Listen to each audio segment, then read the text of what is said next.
Aujourd'hui, nous allons parler emmaillotage dans cette vidéo. Dans un premier temps, nous allons expliquer pourquoi emmailloter bébé. Alors, votre bébé n'aura peut-être pas envie d'être emmailloté et pour certains, c'est très intéressant parce que ça va vous permettre dans un premier temps de reproduire les conditions intra-utérines. En fait, votre bébé a été dans un environnement assez stable pendant environ 9 mois, peut-être un peu moins, peut-être un tout petit peu plus. Et donc du coup, son environnement était stable, tant au niveau de la température que de la luminosité, à peu près, qu'au niveau sonore et également au niveau de la sensation de contenance. Votre bébé était vraiment bien contenu dans votre ventre. Donc l'emmaillotage va nous permettre de l'emmailloter les premières semaines, les premiers mois, pour qu'il puisse retrouver un petit peu ces sensations agréables qu'il avait à l'intérieur du ventre de sa maman. Grâce à l'emmaillotage, on va pouvoir aussi éviter le réflexe de Moro, qui est un réflexe appelé réflexe archaïque. En fait, l'enfant va tout simplement, vous allez remarquer qu'il va projeter ses mains en avant comme ça, comme une sensation de tomber dans le vide un peu. Ça arrive en fait effectivement quand il y a un bruit un peu trop fort les premiers mois, ou qu'il est surpris par une sensation. Et donc l'emmaillotage va permettre d'éviter ce réflexe de Moro qui vient souvent perturber le sommeil des tout petits. Alors, comment emmailloter? C'est déjà quand emmailloter. Donc, vous allez pouvoir emmailloter votre bébé dès les premiers jours, si vous pensez que c'est approprié pour lui. Tous les bébés donc n'apprécient pas forcément cette technique de contenance, mais vous pouvez tenter. Si vous voyez que votre enfant a un réflexe de Moro assez fort, par exemple, ou que vous avez l'impression que dès qu'il sort de vos bras, il est complètement paniqué, vous pouvez essayer voilà, de l'emmailloter, et ce jusqu'à 3-4 mois, voilà, au moment où justement ce fameux réflexe de Moro va plutôt avoir tendance à disparaître. Concernant l'accessoire à utiliser pour l'emmaillotage, je vous conseille un simple lange, ça suffit largement. Alors il faudra qu'il soit très très grand. On va regarder un petit peu ça tout à l'heure quand je vais vous faire une démonstration.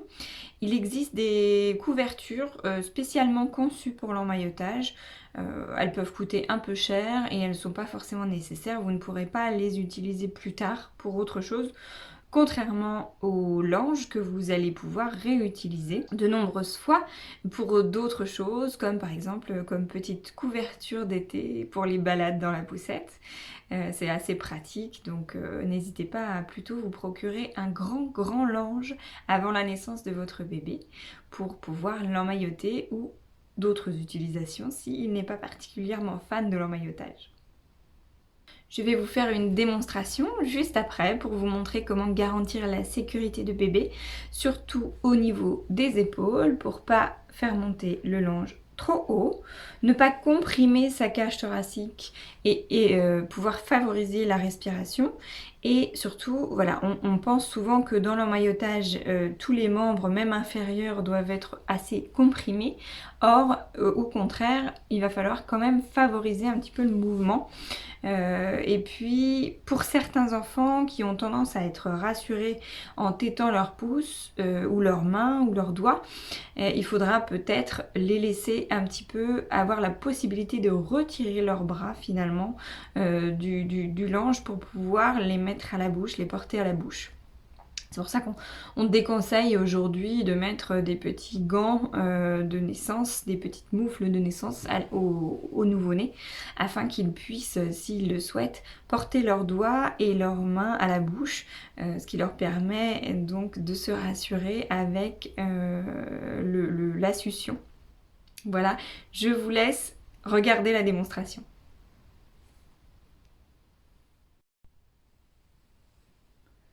Pour la vidéo de démonstration, je vous propose de partir avec mon petit poupon qui est déjà emmailloté. Et on va donc le désemmailloter dans un premier temps pour que vous puissiez voir un petit peu la démarche à l'envers. Alors, donc il s'agit d'un grand lange que j'ai plié comme un triangle. Donc vous n'allez pas pouvoir voir le triangle en totalité. Mais l'important c'est donc que le bout du triangle puisse rentrer ici dans le premier pan avec lequel vous allez entourer bébé. Voilà, donc vous ne pouvez pas avoir la totalité du triangle parce que c'est un très grand lange. Il va falloir utiliser un très très grand lange pour pouvoir emmailloter. Ce bébé fait environ 55 cm, je crois. Donc vous avez vu, j'ai positionné bébé sur le lange plié en forme de triangle. Je peux adapter donc évidemment le pliage triangle en fonction de la taille du bébé. Donc ses épaules sont bien positionnées légèrement au-dessus du lange, au-dessus de ce pan du lange. Donc dans un premier temps, on va attraper le premier pan du lange. L'idée, c'est donc de ne pas trop serrer le bébé, mais on va quand même ramener peut-être son bras comme ça, afin qu'il puisse se dégager et donc amener sa main à sa bouche en cas de besoin. On n'enlève pas encore le deuxième bras. Voilà, on fait rouler bébé et on va mettre le lange donc en dessous des fesses du bébé. Et voilà. Donc déjà, la première moitié est faite. On va pouvoir plier la pointe du triangle de sorte qu'elle rentre ici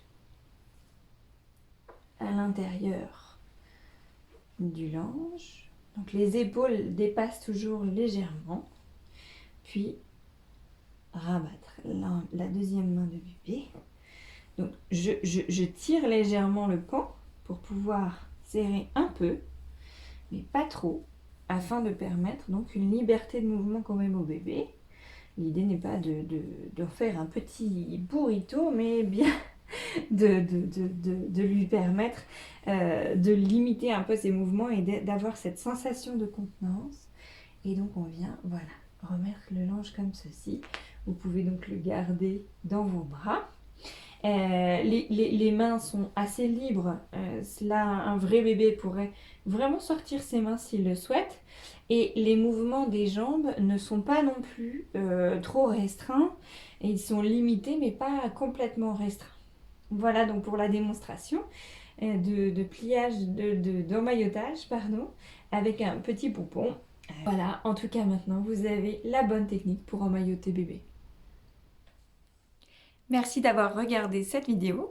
Si vous voulez aller plus loin, vous pouvez vous rendre sur mon site de mariannebertrel.com. Vous y découvrirez d'autres vidéos sur d'autres thèmes, comme par exemple un replay d'une visioconférence que j'ai donnée en décembre 2020, dans laquelle vous allez retrouver de nombreux sujets concernant le sommeil du bébé, mais également des vidéos sur les siestes ou encore les rituels, tout ce qui concerne le sommeil des enfants de 0 à 5 ans. Je fais également des accompagnements pour les personnes qui souhaitent utiliser des couches lavables ou encore pour l'hygiène naturelle infantile, la diversification ou divers thèmes. Vous retrouverez toutes ces infos donc sur mon site internet.